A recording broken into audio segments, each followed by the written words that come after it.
เก็บเงินค่าเทอมส่งเจ้าเรียนให้มีการศึกษาค่าน้ำประปารวมทั้งค่าไฟใกล้มาสิ้นเดือนท่านกำลังติดตามรับฟังสถานีวิทยุกระจายเสียงพระพุทธศาสนาแห่งชาติและสังคมคลื่นเพื่อการศึกษาพระพุทธศาสนาและวัฒนธรรมระบบ FM 104.5 เมกะเฮิรตซ์รายการต่อไปเป็นรายการข่าวบ้านวัดราชการดำเนินรายการโดยเกษตรเพชรสำริดโทสะโทโสโมโหโมหังกำหนดไว้นะสติคอยคุมกำหนดใจและกายมิใช่เดาสุ่มสติคอยคุมรู้ตัวทั่วพร้อมสติกลับมาปัญญาร่าเริงจิตใจเคยเลิงรู้ตัวโดยอ้อมหากปล่อยใจกายเผลอไปทุกย่อมหัวใจก็ย่อมฟุ้งซ่านให้มานเข้าคุม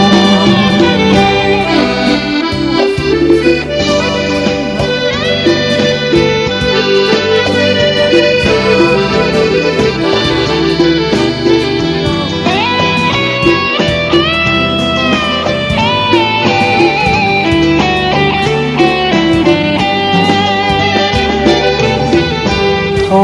สะโทโสโมโหโมหังกำหนดไว้นะสติคอยคุมกำหนดใจและกายมิใช่เดาสุ่มสติคอยคุมรู้ตัวทั่วพร้อมสติกลับมาปัญญาร่าเริงจิตใจเคยเลิงรู้ตัวโดยอ้อมหากปล่อยใจกายเผลอไปทุกย่อมหัวใจก็ย่อมฟุ้งซ่านให้มานเข้าคุม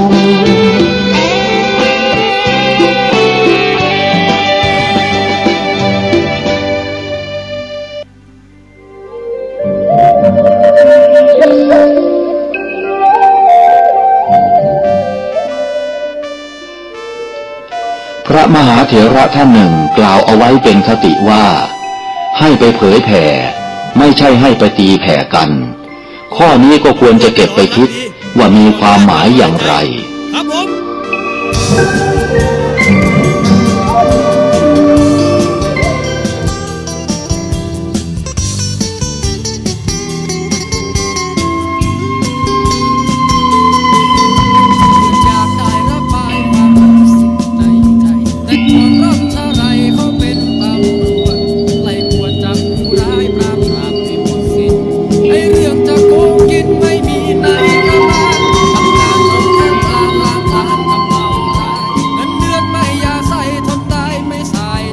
วิธีแก้ความท้อแท้อ่อนแอเหนื่อยใจซึ่งเป็นโรคร้ายของนักทำงานก็คือต้องคิดว่าเราจะพึ่งตนเองและจะต้องเป็นที่พึ่งของคนอื่นให้ได้การที่คนอื่นให้เราพึ่งถือเป็นกำไรของชีวิตเป็นบุญพิเศษที่เกิดขึ้นแต่น้ำหนักทางความคิดที่ต้องทุ่มเทลงไปคือคิดพึ่งตนเองและคิดให้คนอื่นพึ่งเราให้ได้ด้วย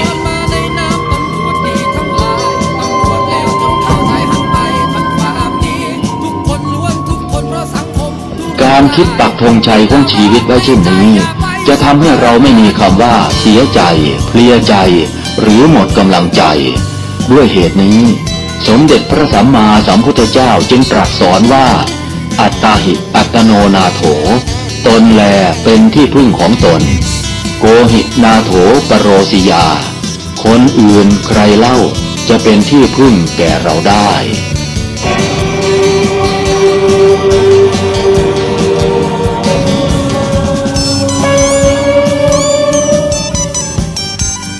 ข่าวสารเพื่อการประชาสัมพันธ์ด้วยหลวงพ่อพระครูอาทรวิสุทธิคุณเจ้าคณะอำเภอหางดงเจ้าวาดวัดหนองตองร่วมกับมูลนิธิลูกดาวดำจัดสร้างที่พักใจสถานที่อบรมจริยธรรมศีลธรรม ปฏิบัติธรรมบนเนื้อที่3 ไร่สถานที่พักกายสร้างโรงพยาบาลทางเลือกแพทย์แผนไทยและแพทย์แผนปัจจุบันร่วมกับดร.ชุมพลกันทะซึ่งมีจิตศรัทธาบริจาคที่ดิน13 ไร่ท่านที่จะร่วมสร้างที่พักใจติดต่อสอบถามและร่วมทำบุญโดยตรงที่หลวงพ่อพระครูอาทรวิสุทธิคุณเจ้าวาดวัดหนองตองเจ้าคณะอำเภอหางดงร่วมบุญหรือสอบถามได้ที่0819503471ได้ทุกวันข่าวสารเพื่อการประชาสัมพันธ์ขอเชิญชวนผู้ใจบุญร่วมสร้างศาลาปฏิบัติธรรมของวัดใหม่ห้วยทรายหมู่ที่4ตำบลสุเทพอำเภอเมืองจังหวัดเชียงใหม่ปัจจุบันก็มีพระอธิการบุญเพ็งปิยธรรมโมเป็นเจ้าวาดวัดใหม่ห้วยทรายพร้อมด้วยศรัทธาทุกหลังคาเรือนญาติธรรมทางใกล้ทางไกลร่วมกันเป็นเจ้าภาพท่านที่จะสอบถามรายละเอียดร่วมทำบุญสร้างศาลาปฏิบัติธรรมสอบถามรายละเอียดได้ที่พระอธิการบุญเพ็งปิยธรรมโมเจ้าวาดวัดใหม่ห้วยทราย0871815231ร่วมบุญร่วมกุศลได้บุญสุขกายสุขใจโดยทั่วหน้ากันสวัสดีครับท่านผู้ฟังที่เคารพการแบ่งปันความคิดดีๆวันนี้ผมกาเศษเพชรสำริดวิทยากรก็นำเรื่องราวที่เกี่ยวกับการรำลึกนึกถึงการสร้างบารมีขององค์สมเด็จพระสัมมาสัมพุทธเจ้าในยุค 2,500 กว่าปีก็มาถึงยุคที่พระพุทธองค์ในพรรษาที่7หลังจากตรัสรู้แล้วก็ขึ้นไปจำพรรษาโปรดพุทธมารดาบนสวรรค์ชั้นดาวดึงส์ซึ่งพุทธมารดาหลังจากประสูติการสิทธัตถราชกุมารได้7 วันก็สวรรคตไปบังเกิดเป็นสันดุสิตเทพบุตรบนสวรรค์ชั้นดุสิตนะครับชั้นที่4แต่ว่าการขึ้นไปโปรดพุทธมารดาของพระพุทธเจ้าในพรรษาที่7นั้นก็ไปยังธรรมสภาชั้นดาวดึงส์ชั้นที่2หลังจากโปรดพุทธมารดาก็มีวันที่เราเรียกว่าวันทำบุญตักบาตรเทโวโรหณะออกพรรษาแรมค่ำ1 เดือน 11ก็เดินทางกลับจากสวรรค์ทำให้เราได้มีโอกาสเห็นพุทธานุภาพวันพระเจ้าเปิดโลกนะครับเห็นเรียกว่าพรหมเทวดาเห็นมนุษย์เห็นสัตว์อบายแล้วก็มนุษย์เห็นเทวดาเห็นสัตว์อบายแล้วก็สัตว์อบายก็เรียกว่าเห็นใน3 แดนโลกธาตุทั้งสวรรค์พรหมมนุษย์สัตว์อบายทั้งหลายแล้วก็ด้วยพุทธานุภาพของพระพุทธองค์ในวันทำบุญตักบาตรเทโวโรหณะเสด็จกลับสู่เมืองมนุษย์ก็มีพรหมและเทวดาทั้งหลายส่งเสด็จพระสัมมาสัมพุทธเจ้ากลับอย่างเมืองมนุษย์ที่สังกัสสนครในอินเดียโบราณปัจจุบันก็มีหลักฐานที่เป็นสังเวชนียสถานในส่วนที่ทำให้เรารำลึกนึกถึงแล้วเกิดธรรมสังเวชที่เมืองสังกัสสนครครับก็ยังปรากฏเป็นหลักฐานอยู่หลังจากที่พระพุทธองค์โปรดพุทธมารดากลับสู่เมืองมนุษย์แล้วพระพุทธองค์ก็เสด็จไปยังกรุงสาวัตถีนะครับท่านผู้ฟังได้ประทับที่วัดพระเชตวันมหาวิหารก็เป็นการโปรดพระนางประชาบดีโคตมีเรียกว่าแม่นานะครับพระนางก็คือน้องแม่ชาบดีโคตมีซึ่งได้บวชเป็นภิกษุณีชื่อว่าพระมหาประชาบดีโคตมีเถรีพร้อมด้วยภิกษุณี500 รูปนะครับในสมัยนั้นก็เมื่อพระมหาประชาบดีโคตมีเถรีแม่นะครับ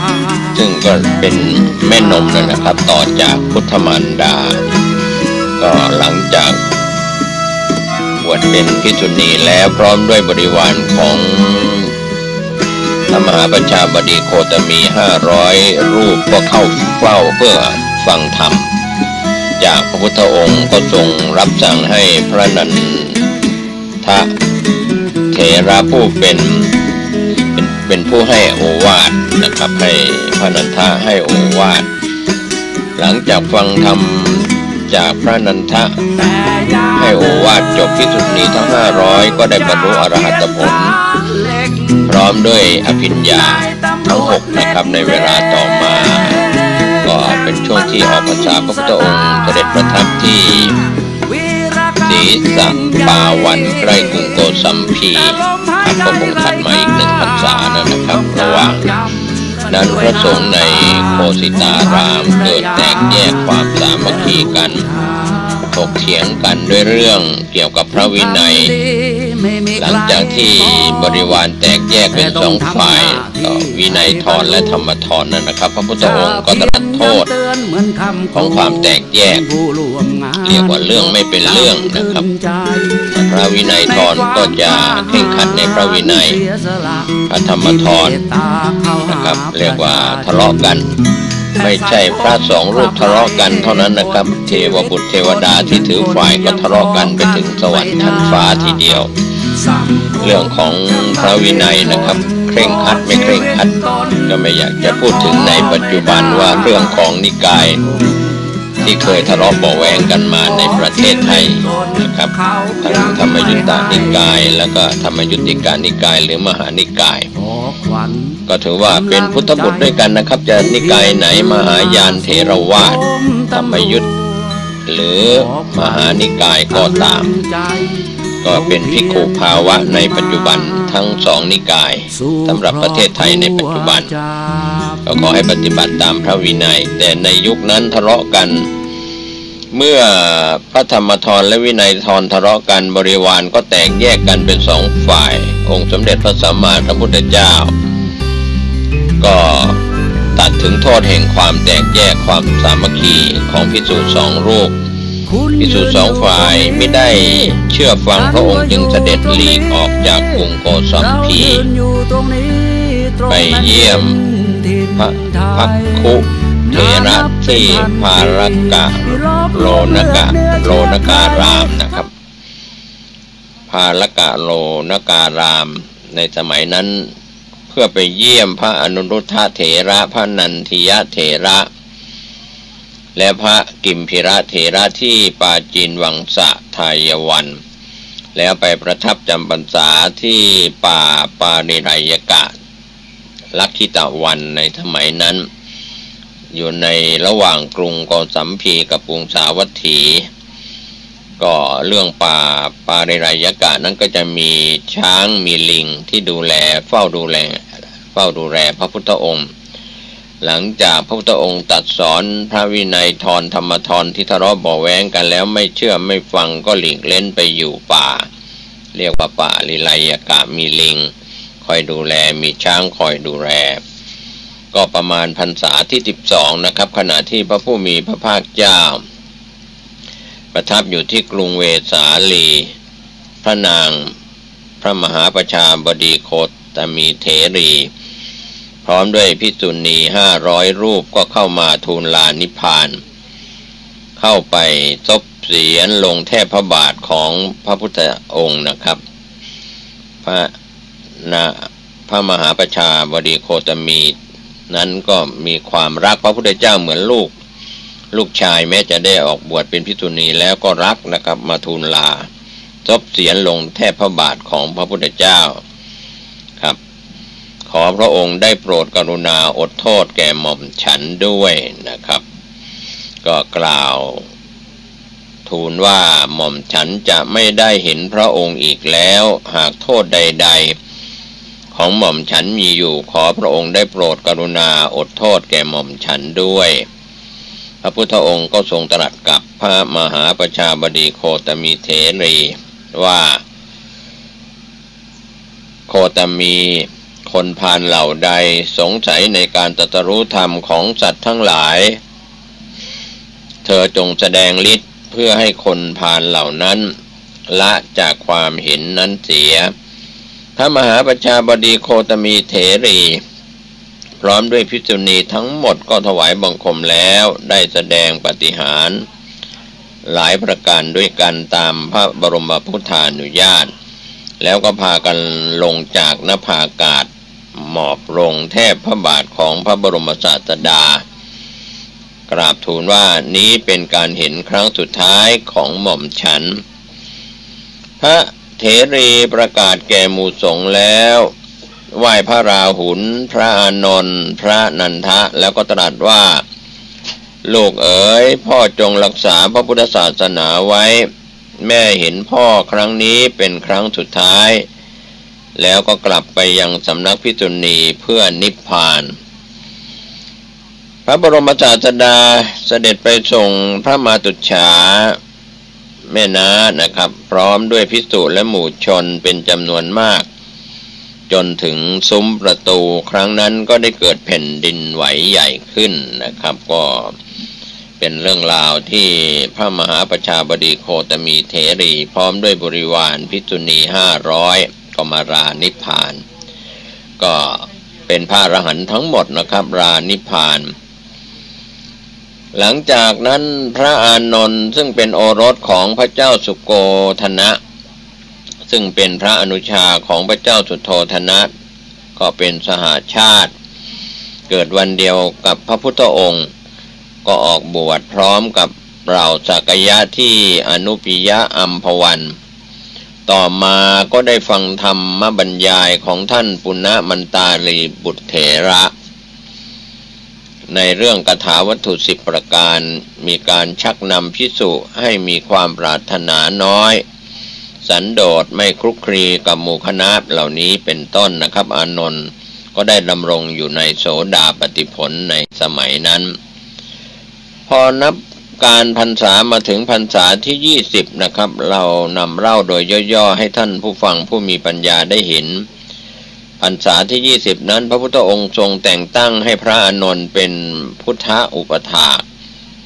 เรียกว่าอุปถากประจำพระพุทธองค์เนื่องจากทรงมีพระชนมายุมากแล้วในสมัยนั้นพระอานนท์ทำหน้าที่ทุกอย่างนับตั้งแต่ดูแลน้ำใช้น้ำฉันไม้สีฟันนวดพระหัตถ์พระบาทนวดพระปิสดางหลังนะครับกวาดบริเวณพระคันธกุฎีและเดินตรวจรอบพระคันธกุฎีคืนละ9ครั้งพระผู้มีพระภาคเจ้าทรงสรรเสริญพระอานนท์ว่าเป็นผู้รอบรู้เป็นผู้มีสติปัญญามีธรรมเป็นแบบอย่างมีความมั่นคงและก็เป็นอุปถากที่เลิศในพระศาสนานี้ของพระพุทธองค์โดยความที่เป็นผู้มีสติปัญญารอบรู้หลังจากพระพุทธองค์เสด็จดับขันธปรินิพพานแล้ว4 เดือนก็มีการประชุมสงฆ์เพื่อทำสังคายนาพระธรรมพระวินัยเป็นครั้งแรกที่ปากถ้ำสัตบัญญคูหาภูเขาเวภารบันพศกรุงราชคฤห์ในครั้งแรกนั้นก็เป็นการรวบรวมพระธรรมพระวินัยอันเป็นคำสอนของพระพุทธองค์ให้เป็นหมวดหมู่ด้วยการรักษาพระศาสนาให้ดำรงยั่งยืนนะครับท่านผู้ฟังก็เป็นประโยชน์สุขแก่สัตว์โลกทั้งหลายสืบไปคณะสงฆ์จึงเลือกให้พระอานนท์เป็นผู้วิสัชนาชี้แจงพระธรรมส่วนพระสูตรและพระอภิธรรมครั้งนั้นพระอานนท์คิดว่าเรายังไม่ได้บรรลุอรหัตผลยังไม่ได้เป็นอรหันต์เป็นพระโสดาบันการเข้าไปสู่ที่ประชุมจึงไม่สมควรก็จึงพยายามภาคเพียรเจริญกายคตาสติกรรมฐานอย่างหนักในคืนนั้นถึงเวลาใกล้รุ่งจึงออกจากที่จงกรมเพื่อจะเข้าไปพักผ่อนขณะที่พระอานนท์เอนกายลงศีรษะยังไม่ทันถึงหมอนจิตก็ได้พ้นจากกิเลสทั้งหลายบรรลุอรหัตผลเป็นพระอรหันต์พร้อมด้วยอภิญญา6และปฏิสัมภิทาทั้ง4ในคืนก่อนการสังคายนานั่นเองต่อมาพระเจ้าประเสนที่โกศลเป็นพระธรรมราชาในส่วนที่พระอานนท์ได้เป็นอุปถาพุทธเจ้าแล้วก็เล่าโดยย่อๆมาถึงยุคของพระเจ้าประเสนที่โกศลนะครับท่านผู้ฟังเป็นพระราชาแห่งแคว้นโกศลระหว่างพรรษาที่21ถึง45นั้นองค์สมเด็จพระสัมมาสัมพุทธเจ้าจะประทับอยู่ที่กรุงสาวัตถี แคว้นโกศลนานที่สุดในการบำเพ็ญพุทธกิจเพราะเหตุว่าสาวัตถีนั้นเป็นเมืองสงบสุขเจริญมั่งคั่งภิกษาอาหารสมบูรณ์บริบูรณ์มีไผ่สนมีป่าที่เหมาะแก่การบำเพ็ญสมณธรรมมีพระราชาที่เลื่อมใสในทางพระพุทธศาสนามีตระกูลที่เป็นอุบาสกอุบาสิกาที่ศรัทธาในพระรัตนตรัยพระเจ้าประเสนที่โกศลพระองค์หนึ่งทรงมีความคุ้นเคยกับพระสัมมาสัมพุทธเจ้าเป็นอย่างมากครั้งหนึ่งก็ได้เข้าเฝ้าทูลถามว่าพระองค์ยังอยู่ในวัยหนุ่มบวชมาได้ไม่นานเหตุใดจึงกล้ากล่าวว่าได้ตรัสรู้พระสัมมาสัมโพธิญาณพระพุทธองค์ตรัสตอบพระเจ้าประเสนที่โกศลว่ามหาบพิตรไม่ควรดูหมิ่นสิ่งต่อไปนี้4ประการคือกษัตริย์ไม่ควรดูหมิ่นว่ายังทรงพเยาว์นะครับข้อที่2งูไม่ควรดูหมิ่นว่าตัวเล็กข้อที่3ไฟไม่ควรดูหมิ่นว่ากองเล็กข้อที่4ภิกษุไม่ควรดูหมิ่นว่าเพิ่งบวชใหม่เพราะสิ่งทั้ง4ประการเหล่านี้นะครับท่านผู้ฟังอาจทำให้เกิดคุณและเกิดโทษถึงแก่ชีวิตได้ทั้งสิ้นดังนั้นพระพุทธองค์เมื่อตัดสิ่ง4ประการกษัตริย์งูไฟและภิกษุว่าพระพุทธองค์สอนเรื่องนี้จบลงพระเจ้าประเสนที่โกศลก็ทูลว่าพระองค์ทรงกระทำทางสวรรค์และนิพพานให้แจ้งชัดแก่หม่อมฉันขอถึงพระพุทธเจ้าพระธรรมและพระสงฆ์ว่าเป็นสรณะเป็นที่พึ่งที่ระลึกแล้วขอพระองค์ทรงจำว่าหม่อมฉันเป็นอุบาสกพูดถึงพระรัตนตรัยจนตลอดชีวิตตั้งแต่บัดนี้เป็นต้นไปครั้งสุดท้ายพระเจ้าประเสนที่โกศลเข้าเฝ้าพระพุทธองค์ณหมู่บ้านชายแดนแคว้นโกศลกับสักยะได้เข้าไปหมอบกราบแทบพระบาทพระพุทธองค์แล้วก็ตรัสถามว่ามหาบพิตรเหตุใดพระองค์จึงได้แสดงความรักความเคารพต่อตถาคตถึงเพียงนี้พระเจ้าประเสนที่โกศลก็ทูลว่าหม่อมฉันเลื่อมใสในพระองค์ผู้ตรัสรู้เองโดยพระปัญญาอันยิ่ง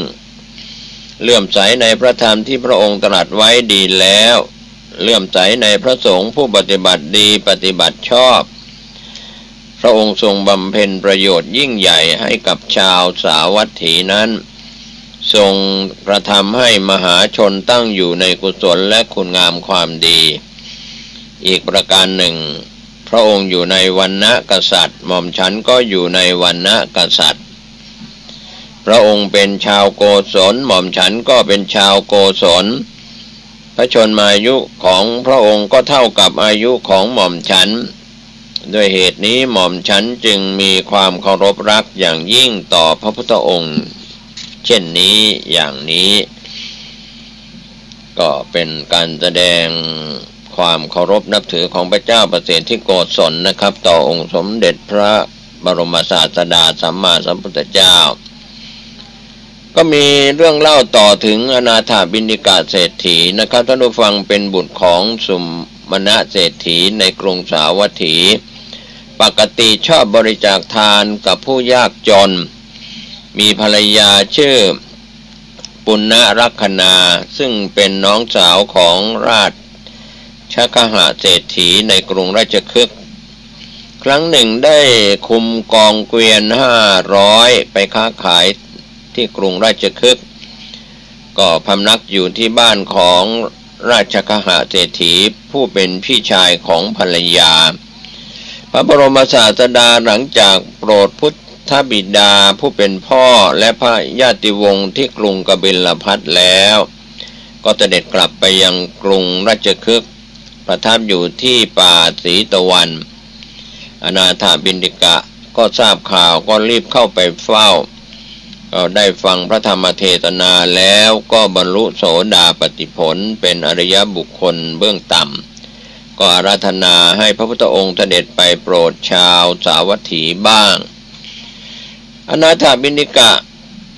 เสด็จจากกิจธุระแล้วก็กลับไปยังกรุงสาวัตถีระหว่างทางก็ได้บริจาคเงินสร้างเสนาสนะสำหรับเป็นที่พำนักสงฆ์ไว้เป็นระยะเพื่อคอยเวลาที่พระพุทธองค์และหมู่สงฆ์จะเสด็จไปโปรดเมื่อกลับไปถึงก็ได้ขอซื้อที่ดินของเจ้าเชษฐ์ผู้เป็นโอรสของพระเจ้าประเสนที่โกศลสร้างพระคันธกุฎีสำหรับเป็นที่ประทับของพระพุทธองค์ตรงกลางก็แวดล้อมด้วยกุฎีของพระมหาสาวกสร้างศาลาทรงกรมสำหรับเป็นที่ประชุมสงฆ์สถานที่จงกรมที่พักกลางคืนกลางวันสำหรับสงฆ์สร้างสระโบกธรณีและอื่นๆที่ควรแก่การใช้สอยของสงฆ์ไว้เป็นอันมากขนานนามว่าพระเจตวันมหาวิหารเพื่อเป็นเกียรติแก่เจ้าเชษฐ์ผู้เป็นเจ้าของที่เดิมสร้างเสร็จแล้วก็ส่งคนไปทูลนิมนต์พระพุทธองค์เมื่อพระพุทธองค์เสด็จมาถึงประทับบนพุทธอาฏเรียบร้อยแล้วอนาถบิณฑิกะก็ถือเต้าน้ำทองคำหลั่งน้ำลงบนฝ่าพระหัตถ์ของพระพุทธองค์กล่าวถวายว่าข้าพระองค์ขอถวายพระเชตวันวิหารแด่พระพุทธองค์และสงฆ์ที่มาจากทิศทั้งสี่พระพุทธองค์ทรงรับอนุโมทนาแล้วตัดอานิสงส์ว่าการถวายวิหารเป็นทานอันเลิศในวันรุ่งขึ้นนะครับท่านผู้ฟังอนาถบิณฑิกาเศรษฐีทำการฉลองวิหารด้วยการให้ทานในเรือนทั้งเช้าและเย็นเป็นเวลา9เดือนนะครับทั้งหมด9เดือนฉลองเรียกว่าเหมือนงานปล่อยหลวงทางล้านนาทางภาคเหนือเชียงใหม่เราก็ฉลอง9เดือนอนาถบิณฑิกาเศรษฐีบริจาคทรัพย์เป็นค่าที่ดินค่าก่อสร้างและฉลองวิหารรวมทั้งหมด54โกฏถวายไว้ในพระศาสนาพระพุทธองค์ทรงสรรเสริญอนาถบิณฑิกาว่าเป็นผู้เลิศกว่าอุบาสกทั้งปวงในด้านการถวายทานก็มีเรื่องเล่าถึงนางวิสาขาซึ่งเป็นธิดาของธนนชัยเศรษฐีและนางสุมนาเทวีแห่งพัทยนครแคว้นอังคะในเวลาที่วิสาขามีอายุเพียง7 ขวบหรือว่า7 ปีนะครับท่านผู้ฟังพระพุทธองค์ทรงเห็นอุปนิสัยที่จะบรรลุธรรมหลังออกพรรษาที่5พระพุทธองค์จึงเสด็จไปยังพัทยนครเพื่อโปรดครอบครัวนี้เมนทกาเศรษฐีผู้เป็นปู่ส่งวิสาขาไปต้อนรับพระพุทธองค์เมื่อได้ฟังพระธรรมเทศนาแล้ววิสาขาพร้อมเด็กหญิงบริวารก็ได้บรรลุโสดาปัตติผลเมนทกาเศรษฐีตามมาเฝ้าพระพุทธองค์ทรงแสดงอนุบุพพิกถาก็มีเรื่องของทานเรื่องของศีลเรื่องของสวรรค์เรื่องของโทษของกามเรื่องของอานิสงส์ของการออกจากกามนะครับถ้ามีชื่อตามภาษาธรรมก็คือทานกถาศีลกถาสักขกถากามาทีนวกถาเนคขมมะนิสังสกถาแล้วก็แสดงอริยสัจสี่ทุกขสัจสมุทัยสัจนิโรธสัจมรรคสัจจบพระธรรมเทศนาเมนทกาเศรษฐีได้บรรลุโสดาปัตติผลในคราวนั้นเมื่อเจริญวัยวิสาขาก็ได้แต่งงานกับปุณณวัฒนะบุตรของมิคารเศรษฐีในกรุงสาวัตถีต่อมานางได้ทำให้บิดาของสามีเลื่อมใสในพระรัตนตรัยนางจึงมีโอกาสได้ทำกุศลตามที่ปรารถนาเวลาเช้าจัดเตรียมอาหารไว้ถวายทานแจกทานแก่ผู้ยากไร้หลังภัตตาหารก็นำเภสัชและน้ำปานะไปถวายพระสงฆ์ถือดอกไม้ของหอมไปฟังพระธรรมเทศนา แล้วจึงกลับมายังเรือนนางทำเช่นนี้ทุกวันเป็นประจำต่อมาวิสาขาได้ขายมหาราดาปราสาทที่บิดามอบให้เป็นของขวัญในวันแต่งงานเป็นราคา9 โกฏนำมาสร้างวัดบุพารามที่ใกล้ประตูเมืองด้านทิศตะวันออกสร้างปราสาทที่พักสำหรับพระพุทธองค์และก็หมู่สงฆ์ให้ชื่อว่ามิคารมาตุปราสาทสร้างเสร็จแล้วก็ทำการฉลองวัดบุพารามถึง4 เดือนหมดทรัพย์ไปทั้ง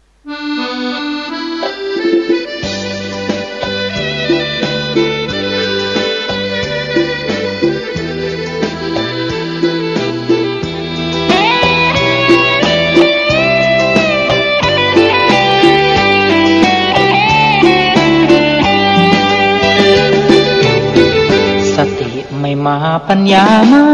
มีถ้อยคำนี้ควรฟังไว้เถิดหากสติมา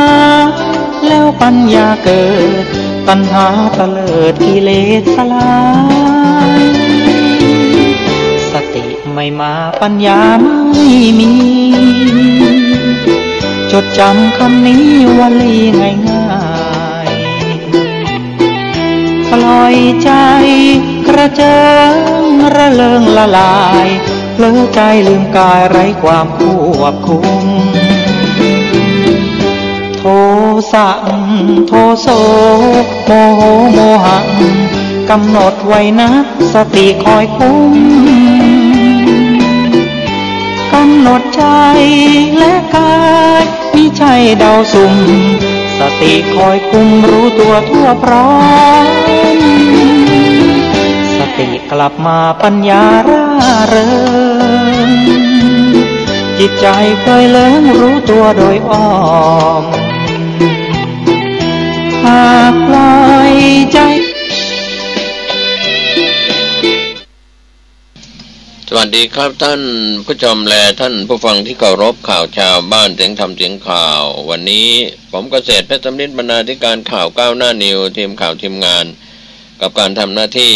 ของพี่น้องสื่อมวลชนในพื้นที่เชียงใหม่ลำพูนภาคเหนือ8 จังหวัดนะครับก็พี่น้องสื่อมวลชนเราทำหน้าที่เป็นกระจกเงากันทั้งกลางวันกลางคืน24 ชั่วโมงทั้งส่วนกลางท้องถิ่นภายในประเทศแล้วก็พี่น้องสื่อมวลชนทั่วโลกนะครับก็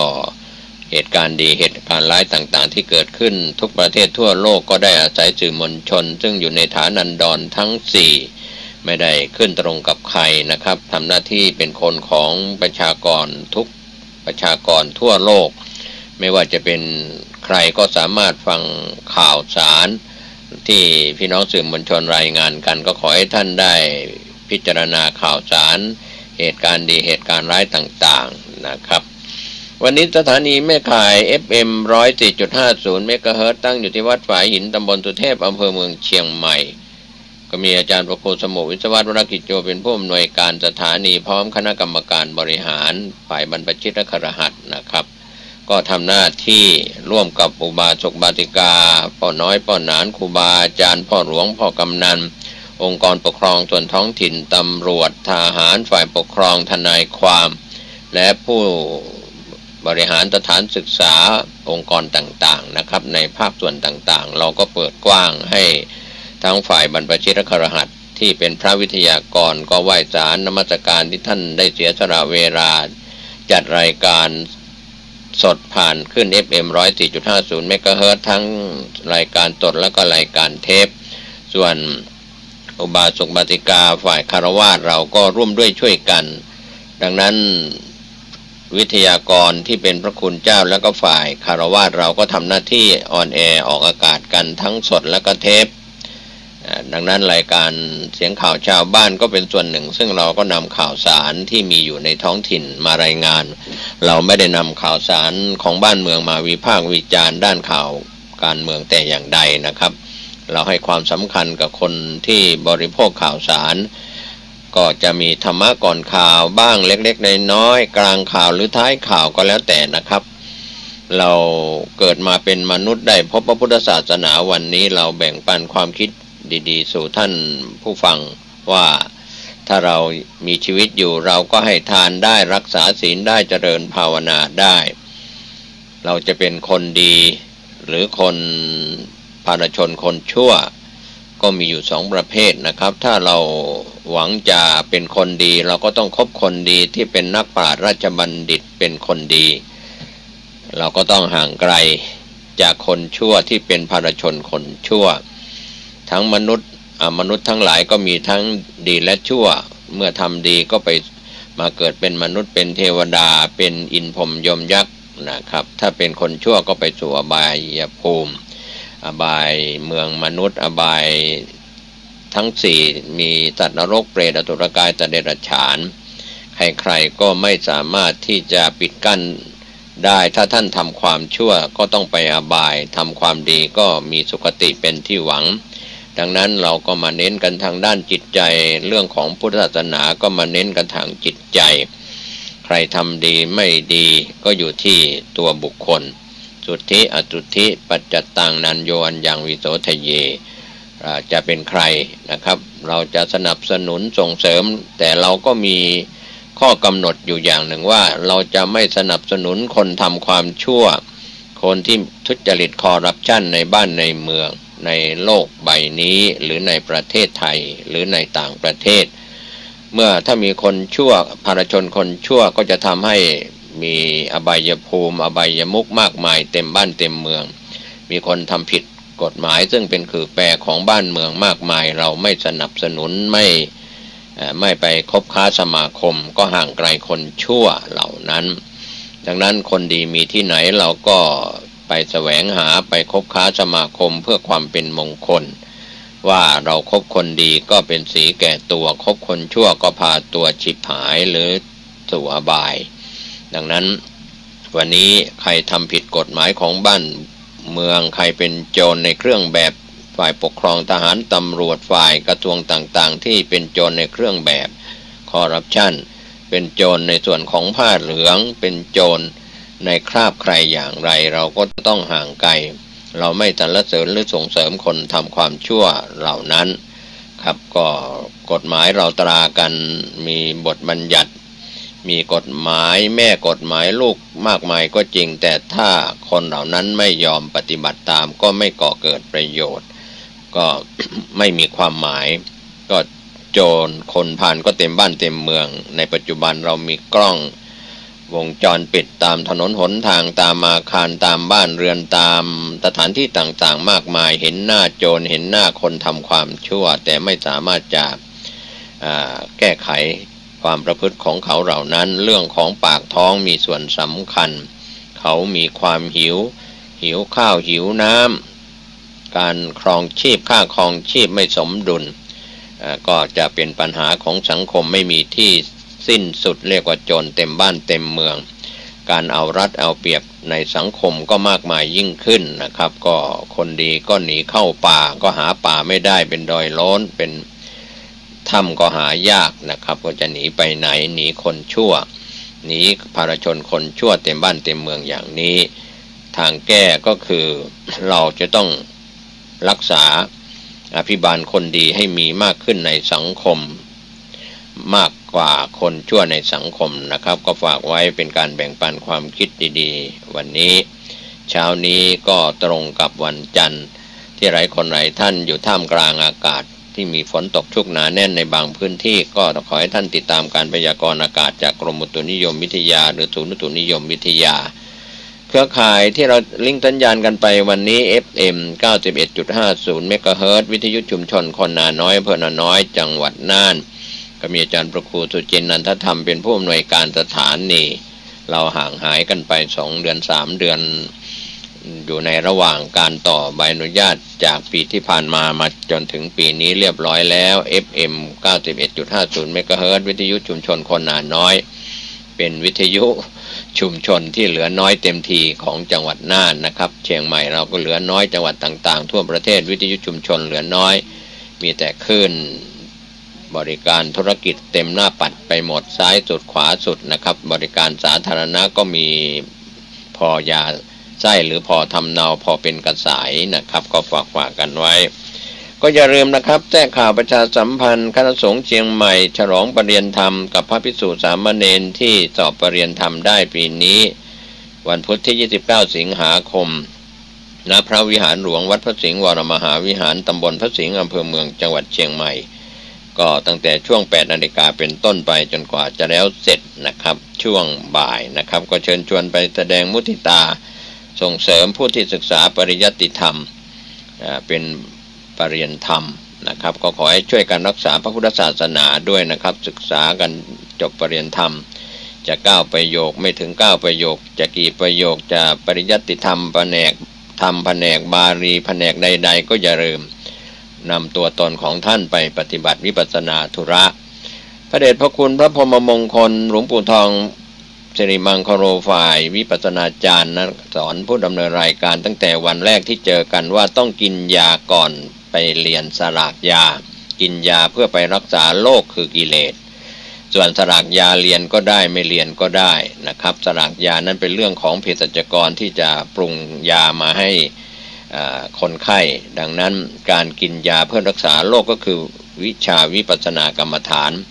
ท่านจะเรียนจบพระไตรปิฎกอัตถกถาฎีกานุฎีกาปริญญาธรรม9ประโยคจบนักธรรมตรีโทเอกจบธรรมศึกษาตรีโทเอกจบพุทธศาสตร์บัณฑิตจบมหาบัณฑิตจบดุษฎีบัณฑิตจบปริญญาเอกจบอะไรนั้นไม่สำคัญถ้าเรายังไม่จบการศึกษาวิชาที่จะเป็นวิปัสสนาจะไม่สามารถแก้ไขตนเองได้ทานก็ไม่ให้ศีลก็ไม่รักษาภาวนาก็ไม่เจริญนะครับจบอะไรมาจะไปเป็นอะไรใบกระดาษเต็มห้องที่ท่านพักอาศัยอยู่ก็ไม่มีประโยชน์นะครับก็ถือว่าเราจะต้องจบการศึกษาด้วยวิชาวิปัสสนาที่สุดจุดหมายปลายทางรออยู่ข้างหน้านะครับการสิ้นจากอาสวะกิเลสจะในปัจจุบันยังไม่สิ้นจากอาสวะกิเลสเราก็ต้องรู้จักทางที่จะทำให้สิ้นจากอาสวะกิเลสทั้งบรรพชิตและคฤหัสถ์เราก็แบ่งปันความคิดดีๆเป็นธรรมะก่อนข่าววันนี้ครับในการประชาสัมพันธ์ข่าวสารก็แจ้งเข้ามาเราก็พยายามประชาสัมพันธ์นะครับในส่วนของท่านพระครูธีรธรรมประกาศเจ้าวาดวัด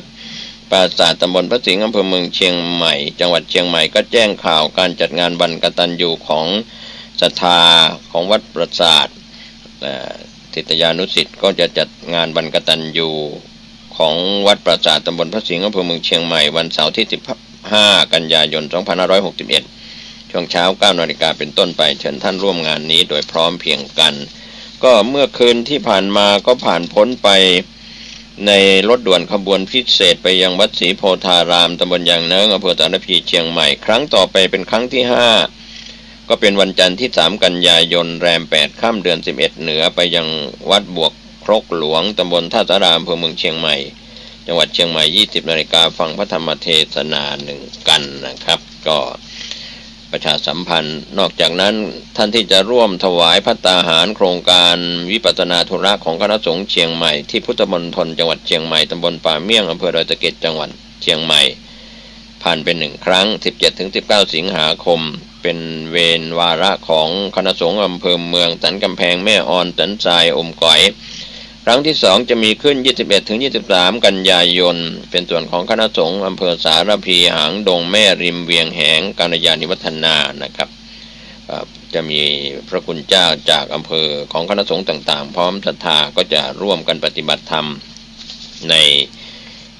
อาทิตย์ที่3นะครับก็ตรงกับวันที่21 22 23 กันยายนในเดือนหน้านะครับก็ไปร่วมถวายภัตตาหารน้ำปานะกันทั้ง3วันศุกร์เสาร์อาทิตย์ที่3ที่พุทธมณฑลจังหวัดเชียงใหม่ตำบลป่าเมี่ยงอำเภอดอยสะเก็ดจังหวัดเชียงใหม่โดยพร้อมเพรียงกันงานนี้ก็มีพระเดชพระคุณพระพรหมมงคลหลวงปู่ทองสิริมังคโรวัดพระธาตุสีจอมทองวรวิหารเป็นประธานกรรมการที่ปรึกษาและอุปถัมภ์ฝ่ายบรรพชิตนะครับฝ่ายคฤหัสถ์ก็มีผู้ว่าราชการจังหวัดเชียงใหม่เป็นต้นเป็นประธานนะครับก็มีคณะกรรมการฝ่ายต่างๆนะครับเราก็จะทยอยประชาสัมพันธ์กันเข้าข่าวแรกกันในเช้าวันจันทร์ที่27วันนี้นะครับสิงหาคมเหลือไม่กี่วันก็จะสิ้นเดือน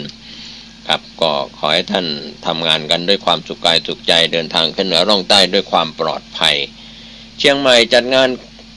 คืนสู่เหย้าลูกเสือชาวบ้านก็เป็นบรรยากาศคืนสู่เหย้าลูกเสือชาวบ้านอำเภอเมืองเชียงใหม่เป็นบรรยากาศเมื่อวานนี้ผ่านไปด้วยความคึกคักนะครับก็มีลูกเสือชาวบ้านจังหวัดเชียงใหม่อำเภอเมืองเชียงใหม่เทศบาลนครเชียงใหม่ชมรมวิทยากรลูกเสือชาวบ้านจังหวัดเชียงใหม่เข้าร่วมเป็นจำนวนมาก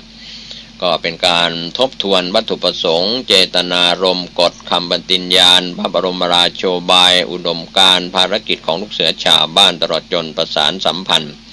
ให้เกิดความรักความสามัคคีความเป็นน้ำหนึ่งใจเดียวกันเทิดทูนสถาบัน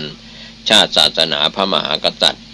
รวมทั้งเพื่อให้พี่น้องลูกเสือชาวบ้านมีส่วนร่วมในการแก้ไขปัญหาต่างๆในชุมชนลูกเสือชาวบ้านเป็นกลุ่มของชาวบ้านที่มาทำประโยชน์ให้กับสังคมผ่านการเป็นลูกเสือการทำงานหรือการเข้าค่ายต่างๆคล้ายกับลูกเสือที่มีการเรียนการสอนตามโรงเรียนก็เริ่มก่อตั้งลูกเสือชาวบ้านเมื่อปีพุทธศักราช 2512 โดยตำรวจตระเวนชายแดนฝึกสอนให้ชาวบ้านรู้จักดูแลความปลอดภัยในหมู่บ้านการป้องกันตนเองตลอดจนสอดแนมรักษาความปลอดภัยตามแนวชายแดนเป็นลำดับต้นๆแล้วก็ฝึกให้นำเอาหลักวิชาลูกเสือมาเป็นแนวทางปฏิบัติภายหลังก็ได้รับการขยายไปทั่วทุกภูมิภาคทุกจังหวัดของพื้นที่ประเทศไทยก็เป็นการฟื้นฟูนะครับลูกเสือชาวบ้านคืนชีพรวมพลังกันอีกครั้งหนึ่งเพื่อรักษาสถาบันทั้ง3ชาติศาสนาพระมหากษัตริย์ในส่วนอุทยานแห่งชาติศรีล้านนาร่วมกับมูลนิธิอิออนประเทศไทยปลูกป่าเฉลิมพระเกียรติสมเด็จพระนางเจ้าสิริกิติ์พระบรมราชินีนาถในรัชกาลที่9ฟื้นฟูป่าต้นน้ำอำเภอเชียงดาวจังหวัดเชียงใหม่นายภูพิชิตช่วยบำรุงหัวหน้าอุทยานแห่งชาติศรีล้านนากล่าวกับทีมข่าวเชียงใหม่ว่าอุทยานแห่งชาติศรีล้านนาร่วมกับหน่วยงานภาครัฐมูลนิธิอิออนประเทศไทยภาคประชาชนร่วมกันปลูกป่าเฉลิมพระเกียรติสมเด็จพระนางเจ้าสิริกิติ์พระบรมราชินีนาถในรัชกาลที่9เนื่องในโอกาสมหามงคลเฉลิมพระชนมพรรษา86พรรษา12สิงหาคม2561ที่บริเวณป่าบ้านกิ่วต่ำหย่อมบ้านปางมะเยาตำบลปิงโค้งอำเภอเชียงดาวจังหวัดเชียงใหม่นะครับเป็นบรรยากาศเมื่อวานนี้นะครับถือว่าป่าเหล่านี้อยู่ในพื้นที่ป่าสงวนแห่งชาติป่าเชียงดาวอยู่ในเขตอุทยานแห่งชาติศรีล้านนาเป็นป่าต้นน้ำแม่ปิ่งนะครับก็เรียกว่าเป็นที่ไหลไปยังตัวเมืองเชียงใหม่และไหลลงสู่แม่น้ำเจ้าพระยาถูกบุกรุกแผ่วถางทำให้เกิดปัญหาภัยแล้งปัญหาดินโคลนถล่มตามมาเจ้าหน้าที่ก็ขอคืนพื้นที่ป่าจากเจ้าของ4รายเมื่อ2เดือนก่อนได้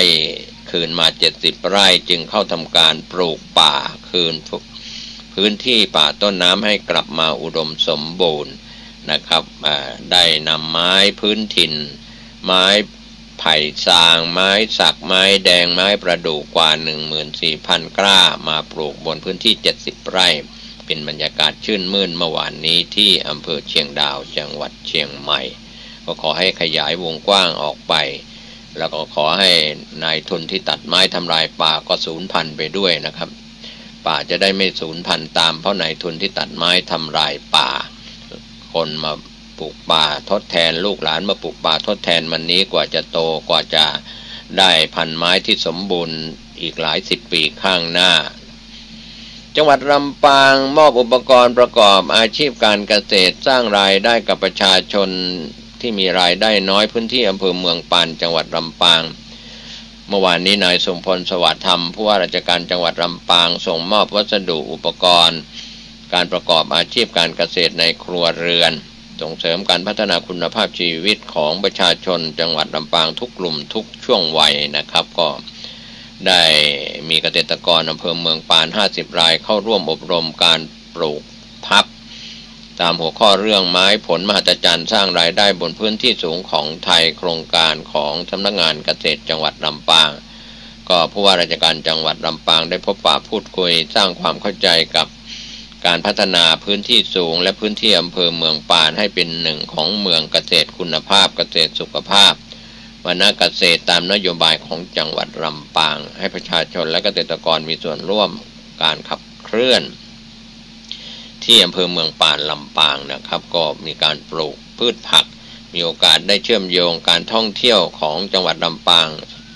ในโอกาสที่อำเภออื่นๆก็จะดึงเอาศักยภาพโดดเด่นแต่ละอำเภอแต่ละพื้นที่มาเป็นจุดขายดังนั้นลำปางเป็นเมืองท่องเที่ยววิถีเกษตรและธรรมชาติที่โรแมนติกนะครับเป็นเมืองเล็กๆที่น่ารักตามเป้าหมายลำปางปลายทางฝันนะครับก็ขอบคุณทีมข่าวคุณปันธวัฒน์ทวีพรจิรภาคจากสวทลำปางที่ได้รายงานข่าวกันเข้ามาเมื่อวานนี้ส่วนข่าวจากจังหวัดพะเยาสำนักงานจัดหางานจังหวัดพะเยาเตือนให้ผู้ที่จะเดินทางไปทำงานต่างประเทศศึกษาข้อมูลให้ชัดเจนป้องกันถูกหลอกจากนายหน้าเถื่อนนางดารุพัฒน์ลิมปวานิชจัดหางานจังหวัดพะเยากล่าวกับทีมข่าวของพะเยาเมื่อวานนี้ว่ากรมการจัดหางานรับแจ้งจากกรมการกงสุลกระทรวงการต่างประเทศกรณีมีคนไทยถูกสายและนายหน้าเถื่อนหลอกลวงให้เดินทางไปทำงานในประเทศกาตาร์โดยไม่ผ่านขั้นตอนการนำแรงงานไทยไปทำงานต่างประเทศตามพระราชบัญญัติจัดหางานและคุ้มครองคนหางานพุทธศักราช 2528 และถูกตำรวจจับกุมที่กรุงโดฮาประเทศกาตาร์ขอแจ้งเตือนว่าผู้ที่มีความประสงค์จะเดินทางไปทำงานต่างประเทศควรดำเนินการตรวจสอบข้อมูลนายจ้างสถานประกอบการในต่างประเทศหากสมัครไปทำงานต่างประเทศผ่านบริษัทจัดหางานก็สามารถตรวจสอบข้อมูลบริษัทจัดหางานได้จากเว็บไซต์ของกรมการจัดหางานพร้อมศึกษาสัญญาจ้างอย่างละเอียดรอบคอบเกี่ยวกับอัตราค่าจ้างเงื่อนไขการจ้างการจ่ายค่าจ้างเงินค่าล่วงเวลาเงินโบนัสและเงินสิ้นสุดการทำงานเมื่อครบสัญญาและกรณีที่จะต้องถูกปรับหากทำงานไม่ครบสัญญาจ้างโดยเฉพาะอย่างยิ่งการเดินทางไปทำงานในประเทศกาตาร์จะมีกฎหมายเฉพาะสำหรับแรงงานต่างชาติก่อนเดินทางกลับประเทศจะต้องได้รับอนุญาตจากนายจ้างที่ทำงานด้วยนะครับมีการศึกษาธรรมเนียมประเพณีวัฒนธรรมสภาพอากาศและวัฒนธรรมการทำงานก่อนการเดินทางเพื่อการปรับตัวและก็เตรียมความพร้อมด้านจิตใจในการเผชิญของงานและวิถีชีวิตที่แตกต่างไปจากประเทศไทยก็จะต้องไปสัมผัสกับประเทศที่ปลายทางคือประเทศกาตาร์นะครับก็ออกมาเตือนจากผู้เกี่ยวข้องในประเทศไทยเพราะว่าโดนถูกหลอกนายจ้างหลอกไปทำงานต่างประเทศนั้นหลายครั้งหลายคราหลายหนจนเรียกว่าไม่เข็ดหลาบกันก็ยังถูกหลอกกันอยู่ในส่วนชวลิตพลาผลคว้าแชมป์กอล์ฟอาชีพไทยแลนด์ PGA ทัวร์ที่ลำพูนนะครับก็เป็นการแข่งขันกอล์ฟอาชีพไทยแลนด์ PGA ทัวร์สะสม Order of Merit สนามที่4รายการสิงห์ AT ลำพูนคลาสสิก 2018 จัดขึ้นที่สนามกัตสันพานอารามากอล์ฟคลับจังหวัดลำพูนชิงเงินรางวัลรวม2 ล้านบาทไปแล้วเป็นบรรยากาศเมื่อวานนี้ก็ขออนุญาตนำรายงานเฉพาะหัวข้อข่าวของลำพูนส่วนจังหวัดแพร่นั้นเชิญชวนร่วมเจริญพุทธมนต์ถวายพระพรชัยยมงคลและสักการะพระธาตุพันปีครั้งที่8นายพงษ์รัตน์พิลมรัตน์ผู้ว่าราชการจังหวัดแพร่กล่าวถึงจังหวัดแพร่เชิญชวนร่วมเจริญพุทธมนต์ถวายพระพรชัยมงคลสักการะพระธาตุพันปีครั้งที่8ณวัดหัวขวงในวันจันทร์ที่27สิงหาคม2561นี้ที่จังหวัดแพร่นะครับในช่วงเวลา 16 นาฬิกาเป็นต้นไปนะครับก็จะมีพิธีในวันจันทร์ที่27สิงหาคมก็คือวันนี้นะครับที่พระธาตุหัวขวงวัดหัวขวงตำบลในเวียงอำเภอเมืองแพร่จังหวัดแพร่เริ่มเวลา 16 นาฬิกาเป็นต้นไปก็กล่าวถึงประวัติพระธาตุหัวขวงเป็นเจดีย์ใหญ่กลางใจเมืองและเป็นเจดีย์ที่เก่าแก่คู่กับวัดสร้างในสมัยเชียงแสนปีพุทธศักราช 1443 โดยพญาพนมสิงห์ เจ้าเมืองผู้ครองนครแพร่พระธาตุเจดีย์ก่อด้วยอิฐฐานเป็นรูปสี่เหลี่ยมจัตุรัสกว้างด้านละ 3.50 เมตรสูง 25.6 เมตรภายใต้ฐานเจดีย์มีสำเภาทองสำเภาเงินบรรจุพระบรมสารีริกธาตุขององค์สมเด็จพระสัมมาสัมพุทธเจ้าปัจจุบันพระธาตุเจดีย์มีสภาพที่สมบูรณ์ดีนะครับก็เชิญชวนประชาชนชาวจังหวัดแพร่และบริเวณพื้นที่ใกล้เคียงวันนี้ร่วมแต่งกายในชุดโทนสีขาวหรือสีอ่อนร่วมกิจกรรมเจริญพุทธมนต์ถวายพระพรชัยมงคลและสักการะพระธาตุพันปีครั้งที่ 8 ณ วัดหัวควงอำเภอเมืองแพร่จังหวัดแพร่ในวันนี้นะครับ27 สิงหาคม 2561 ที่แพร่ส่วนป่าไม้แม่ฮ่องสอนร่วมขับเคลื่อนการผลิตเกษตรอินทรีย์ในทิศทางที่ถูกต้องแล้วก็เป็นระบบแล้วนายมานพสายอุ่นใจผู้อำนวยการสำนักจัดการทรัพยากรป่าไม้ที่ 1 สาขาแม่ฮ่องสอนกล่าวกับทีมข่าวของแม่ฮ่องสอนคือคุณอมฤตจานุวีจากสวท.แม่ฮ่องสอนว่าเมื่อวันที่ 25 สิงหาคมที่ผ่านมาประชุมหารือขับเคลื่อนเกษตรอินทรีย์ในพื้นที่จังหวัดแม่ฮ่องสอนที่มหาวิทยาลัยราชภัฏเชียงใหม่วิทยาลัยแม่ฮ่องสอนก็เป็นการแลกเปลี่ยนข้อมูลเพื่อนำไปเป็นแนวทางปรับปรุงการผลิตอินทรีย์ในด้านเกษตรอินทรีย์ให้ถูกทางถูกต้องแล้วก็เป็นระบบแล้วที่จังหวัดแม่ฮ่องสอนครับในส่วนเทศบาลเมืองแม่ฮ่องสอนนั้นยังจัดกิจกรรมรณรงค์ตลาดสดหน้าซื้ออาหารปลอดภัยเฉลิมพระเกียรติสมเด็จพระนางเจ้าสิริกิติ์พระบรมราชินีนาถในรัชกาลที่ 9 ระหว่างวันที่ 24 ถึง 30 สิงหาคมนี้ที่บริเวณด้านหลังตลาดสายหยุดและยกระดับตลาดสดเทศบาลเมืองแม่ฮ่องสอนให้ได้มาตรฐานนะครับก็เป็นบรรยากาศในการรณรงค์ตลาดสดหน้าซื้อที่ตัวเมืองแม่ฮ่องสอนจังหวัดแม่ฮ่องสอนนักท่องเที่ยวต่างเข้าชมภาพวาดตำนานดอยนางนอนที่ขัวศิลปะจังหวัดเชียงรายเป็นจำนวนมากเมื่อวานนี้ภาพบรรยากาศที่บริเวณหน้าขัวศิลปะตำบลบ้านดูอำเภอเมืองเชียงรายจังหวัดเชียงรายอาจารย์เฉลิมชัยโคสิทธิพิพัฒน์ศิลปินแห่งชาติชาวเชียงรายพร้อมด้วยอาจารย์สุวิทย์ใจป้อมนายกสมาคมขัวศิลปะและศิลปินชาวเชียงรายจำนวนมากร่วมกันวาดภาพด้วยสีน้ำมันบนผืนผ้าใบความกว้าง3 เมตรยาว4 เมตรจำนวน2 ภาพชื่อผลงานนางนอนเพื่อนำจัดแสดงคู่กับภาพที่ได้เขียนภาพไว้เดอะฮีโร่ขนาดความยาว13 เมตรกว้าง3 เมตรที่ถ่ายทอดเรื่องราวการปฏิบัติการช่วยเหลือ13ชีวิตทีมหมูป่าอะคาเดมี่และผู้ฝึกสอนรวม13คนที่ติดอยู่ในถ้ำหลวงขุนน้ำนางนอนปัจจุบันภาพเดอะฮีโร่เก็บรักษาไว้ที่วัดล่องขุนตำบลป่าอ้อดอนชัยอำเภอเมืองเชียงรายจังหวัดเชียงรายสำหรับผลงานภาพนางนอนทั้ง2 ภาพได้เริ่มวาดเมื่อ 25 สิงหาคมที่ผ่านมาคาดว่าใช้ระยะเวลาวาดประมาณ2 สัปดาห์จึงจะแล้วเสร็จนะครับเป็นภาพที่มีเรื่องราวเกี่ยวกับภาพแรกออกแบบและวาดโดยอาจารย์เฉลิมชัยร่วมกับกลุ่มศิลปินชาวเชียงรายถ่ายทอดจินตนาการเป็นภาพดวงตาพระพุทธเจ้าและวัดสำคัญในจังหวัดเชียงรายเช่นวัดพระแก้ววัดล่องขุนวัดป่าสักไร่เชิญตะวันส่วนภาพที่2เป็นการถ่ายทอดเรื่องราวที่เกี่ยวกับตำนานดอยนางนอนด้วยศิลปะล้านนาด้วยการวาดภาพในวันแรกเมื่อ 25 สิงหาคมที่ผ่านมากำหนดแล้วเสร็จประมาณ2 สัปดาห์ซึ่งจะให้ประชาชนและนักท่องเที่ยวเดินทางไปชมการวาดภาพของกลุ่มศิลปินเป็นจำนวนมากขณะที่ภาพจำลองเดอะฮีโร่ปัจจุบันยังคงติดตั้งอยู่ที่ขัวศิลปะให้นักท่องเที่ยวแวะชมและถ่ายภาพอย่างเดิมนะครับก็ขอบคุณทีมข่าวจากเชียงรายคุณสมชายเกิงฝากจากสวท.เชียงรายนะครับส่วนสำนักงานเกษตรจังหวัดน่านมีพิธีลงนามร่วมมือโครงการสร้างทักษะและส่งเสริมอาชีพด้านการเกษตรเป็นบรรยากาศเมื่อวานนี้ที่สำนักงานเกษตรจังหวัดน่านดำเนินงานโครงการเสริมรายได้กับเกษตรกรรายย่อย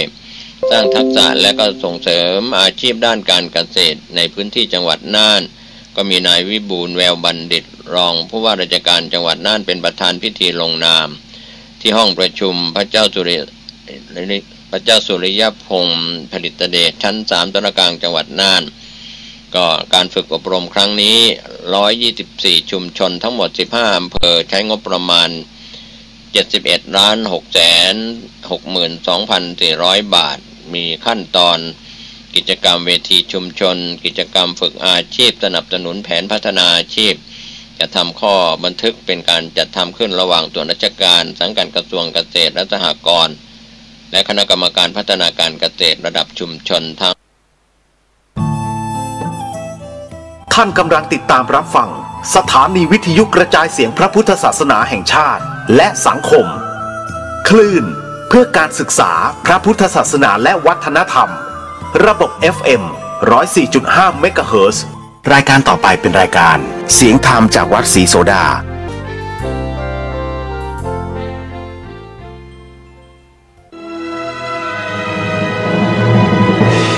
ณ บัดนี้